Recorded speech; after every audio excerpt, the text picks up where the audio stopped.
What's up, everybody? Dr. Jaws here, and today we are going to bake a cake in honor of Shark Week and the Sand Devil.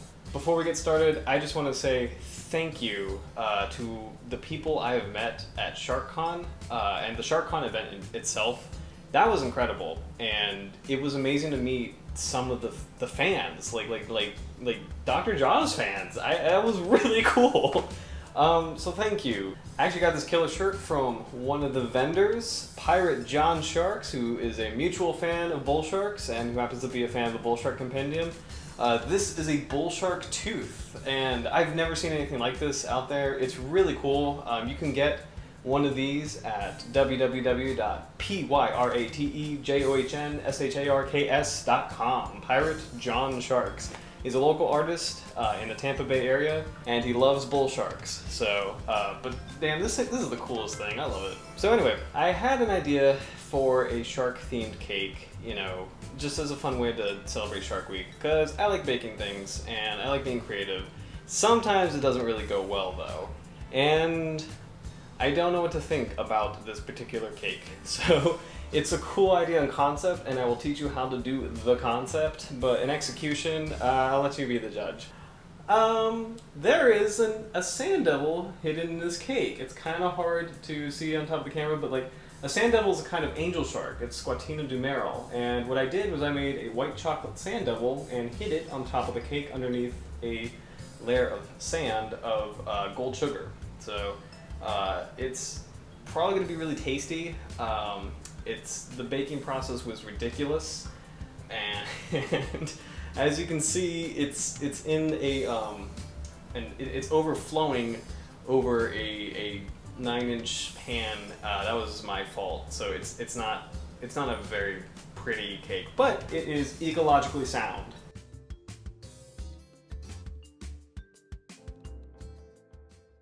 First, again, the reason I wanted to bake this cake was in honor of the sand devil, Squatina dumeril.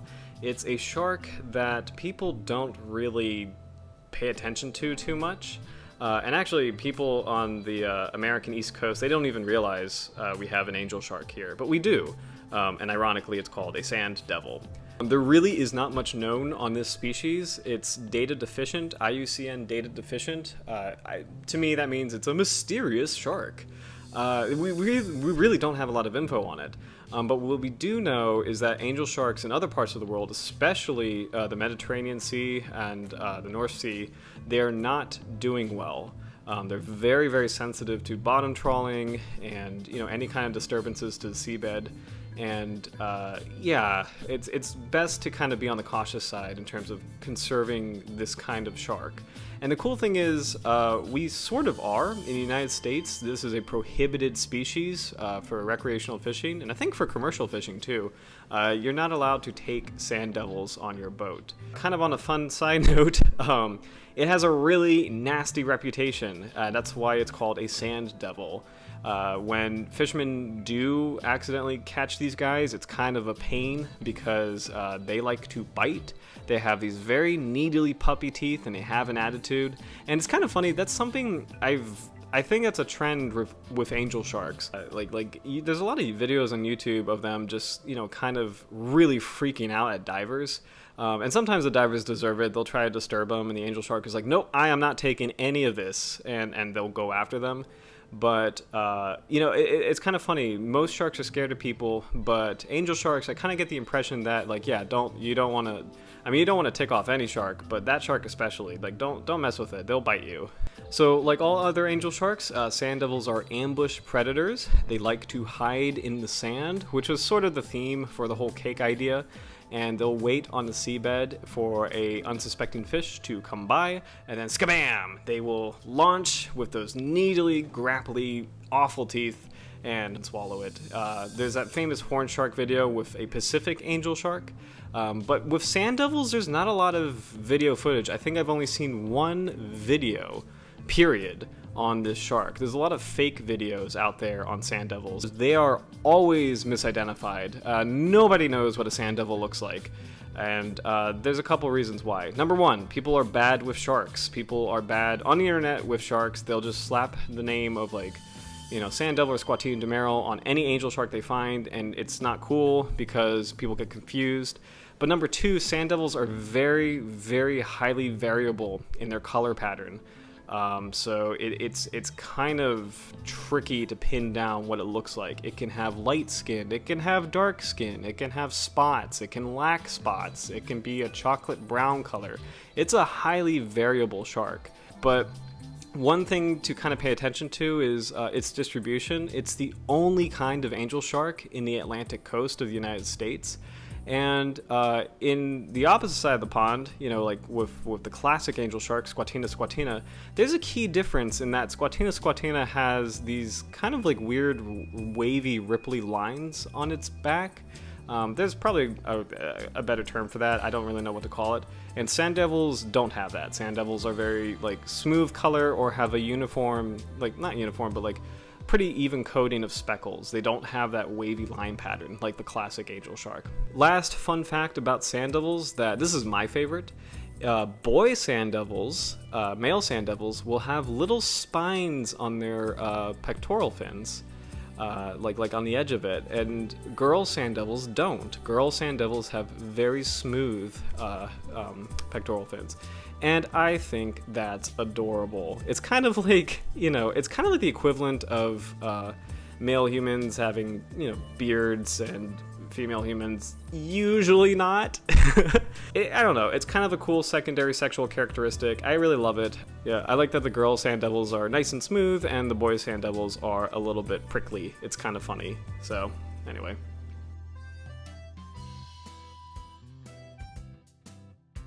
So let's get into this, mediocre cake. So what I did, I just went to the store. I got a stupid cake mix, no offense, Betty Crocker, and buttercream icing, just a single tub of icing. I got two little jars of, what are those jars? What do you call that? Bottles. I'm sorry, that's a bottle. Two little bottles of gold sugar. One little bottle of chocolate jimmies. I have a New England family. They're called jimmies. I got Nestle's mini chocolate chips. You don't really need those, but I just use those for the eyes.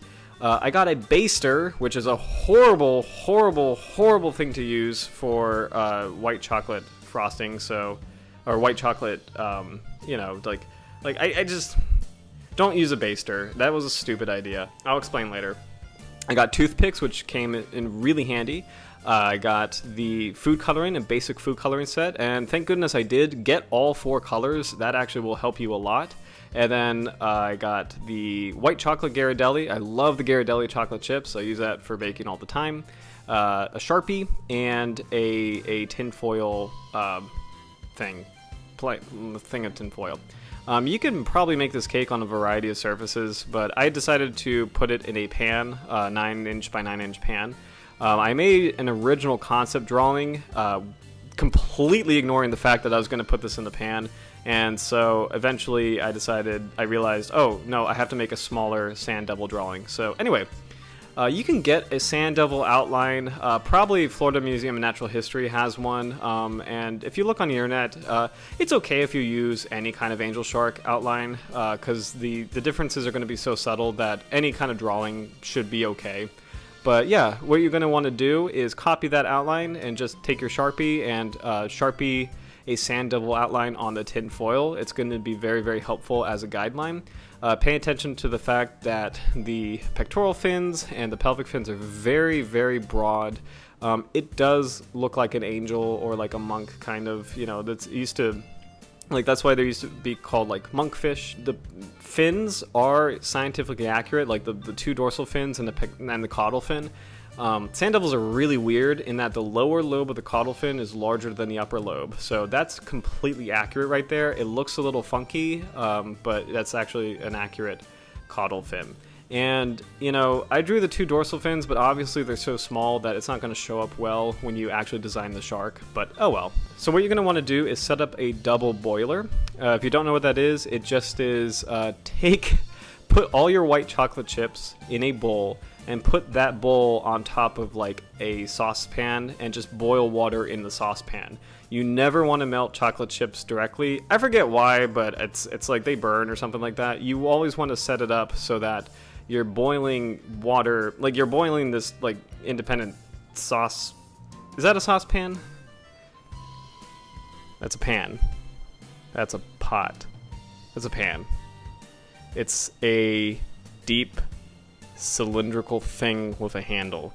Put the water in the deep cylindrical thing. Okay, so now we got the white chocolate is all melted, and it's time to dye it. And this whole food coloring gel worked out really, really well. So what I did was I did 1 drop of blue, 2 drops of red, and 20 drops of yellow. And that made this nice tan color that I was kind of going for. And again, sand devils can be a variety of colors. I didn't really want a brown one because I didn't want it to look like, you know, something unpleasant. So I kept with a tan beige color, and I really like it. It came out very nice. So what I did was I first was an idiot and used the baster to scoop up the white chocolate and try to carefully place it along the outlines of the shark. That did not work. That failed miserably. I scooped up the white chocolate and it just stayed there. It was stupid. Stupid. What I ended up doing, and actually it was a lot better, was I just spooned a little bit of white chocolate onto the outline and then carefully just pushed it out to the outline with toothpicks. And that actually was a good idea because the toothpicks are so thin that you can kind of be a little bit more precise with how you want to design the shark. So more artistic people will probably do a better job than I did with the sand devil, but eventually I kept taking little spoonfuls of the white chocolate, put it in along the back of the shark, concentrating it on the back, and then spreading it out to the fins so that the fins can be thin, like in real life, and then the actual main body can have a little bit more of a girth. I hid 2 chocolate chips, to serve as eyes. The other thing too you notice in the photo is that I have the toothpicks kind of stuck in like weird angles. They're in weird angles around the head and the border between the pectoral and pelvic fins. That's kind of like a fun little way to make sure that you have a little bit of a nook there to make it more realistic looking. In terms of designing the color palette, this was a little tricky. I put the gold sugar flakes on the fins and that looked really good, but then there's like this, smooth plain back. So I put the jimmies on the back of the shark and, I think it looks fine, but some might not like that look. So really just play with it. If you can think of like a better topping, like that's totally cool. But the cool thing about the gold sugar flakes is that, they give the shark a rougher appearance, and that's, more accurate with the dermal denticles and all that stuff. And kind of like a weird subtle detail that, again, is not the most handsome of things, but I tried my best to make sure that the shark had a little bit of a ridge on its back, because sand devils do have a ridge. And it's a little bit more prominent than you would see in nature, but any kind of like definition like that, it kind of helps to make it more of a convincing shark. So overall, this sand devil is a little flat, but that's okay because, the shark is flat in nature anyway. Overall, I'm very happy with it, and I didn't want to play with it more just because I feel like adding more on would make it imbalanced and kind of hard to handle. So anyway, I had a little bit of a disaster. This is so stupid. It's been a while, I guess, since I've been baking, but I read on the back of the Betty Crocker thing that you can, for a 9-inch circular pan, you can use half of a box. And I was like, well, I poured in half of the box and, it doesn't really look like it's taking up a lot of space, so I'll just pour in the entirety of the box. And that was a bad idea. The whole thing exploded in my oven, and it turned into a muffin. It is a giant, weird-looking muffin, and so this is not what the final cake shall look like, but oh well, life's messy. Fortunately, I can cover that with a layer of buttercream. Thank God that did not turn out as bad as it could be. Like, frosting and icing can be a little difficult depending on how well or poorly you make a cake, I guess. And I just sprinkled some, jimmies on there just to give it kind of like, I kind of sculpted it a little bit so it has a little bit of a wavy look, and I made some jimmies on there, kind of like any kind of clutter on the seabed. And then I sprinkled a little bit of the gold sugar, more clutter on the seabed, and then finally I put the shark in position and buried it underneath the gold sugar. And voila, that's it. There it is. It's a sand devil cake, and I used the toothpicks to kind of carve a little bit of an outline. You actually can see it pretty well in this photo.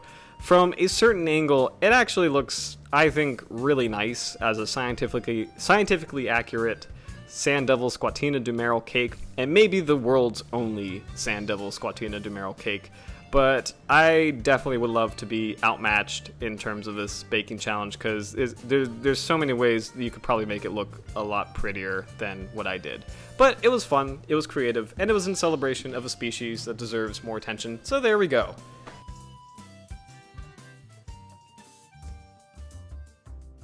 Alright, here's the more important question probably. Does it taste good? So, let's find out. Hold on. Let me adjust you for a second. This is the only time you'll catch me eating a shark. So, the consistency is ridiculous. That's not Betty Crocker's fault, it's my fault. I didn't use eggs.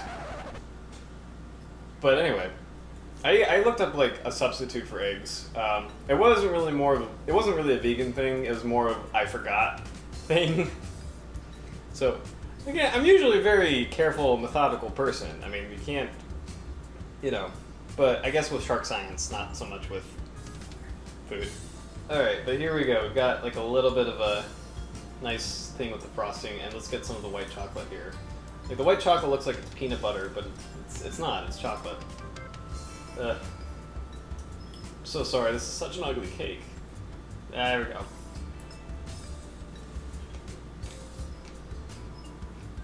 go. That's good. It tastes good. Buttercream with devil's food is actually really good. Oh, it's a devil food cake, so it rhymes with sand devil. Also, the white chocolate is wonderful. Since I already dug into it, here's a piece of the poor little sand devil shark. It's really good. I know it doesn't look that good, but it's really good. Thanks for watching. This was a delicious, scientifically accurate disaster of a cake. But I had a lot of fun. Happy Shark Week. Please devote some time this year to Squatina dumeril, the Sand Devil. Go look it up on the IUCN Red List or the Florida Museum of Natural History. Those are both really great sources for shark information. Or check out Dr. Jaw's Facebook. I got a lovely album of this beautiful, wonderful, feisty, bitey shark. Thanks so much for watching, and stay tuned for more sharky content, and happy Shark Week! A lot of sharks on this table. We've got sand tiger jaw set, 6 different species from the Chesapeake Bay. We've got the bull shark compendium, of course, and a cool little game. There's a lot of shark teeth here. I hit a really big one in the bowl, so yeah, if you're following me and you're going to be in Tampa, yeah, it's in the bowl. Business cards, nice big letters. I'm excited, and the cool thing is you can see it from the main stage over there. So this is a really cool event. A lot of people are here. Sea shepherds there. I'm really excited about this. So yeah, hopefully I'll see some faces tomorrow. And yeah, happy SharkCon.